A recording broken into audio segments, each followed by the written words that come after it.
গভীর নীল সমুদ্রের একেবারে তলদেশে দাঁড়িয়ে আছে এক প্রাচীন রাজবাড়ি। চারদিকে অন্ধকার, ভাঙা দেয়াল আর শ্যাওলায় ঢাকা বিশাল ফটক।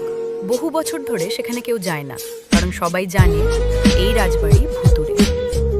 অনেক আগে এই রাজবাড়িতে বাস করতেন এক ন্যায়পরায়ণ রাজা ও তার কন্যা। এক ভয়ঙ্কর ঝড়ের রাতে সমুদ্র উত্তাল হয়ে রাজবাড়িটিকে গ্রাস করে নেয়। সবাই পালাতে পারলেও রাজকন্যা থেকে যায় রাজবাড়ির ভেতর। সেই রাতের পর থেকে রাজবাড়ি অভিশপ্ত হয়ে যায়। রাত হলে রাজবাড়ির ভেতরে অদ্ভুত নীল আলো জ্বলে ওঠে। ভাঙা দরজার ফাঁক দিয়ে ভেসে আসে ধীর পায়ের শব্দ।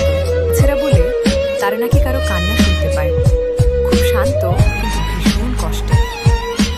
যে কেউ ভুল করে রাজবাড়ির কাছে গেলে দেখে সাদা আলোয় মোড়া এক অবয়ব ভাসছে। সে রাজকন্যার ভূত। তার চোখে দুঃখ, কিন্তু মুখে কোনো রাগ নেই।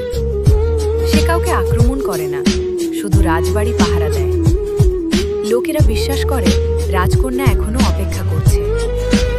কেউ যদি তার গল্প মনে রাখে আর লোভ ছাড়া সমুদ্রে নামে, সে নিরাপদে ফিরে আসে।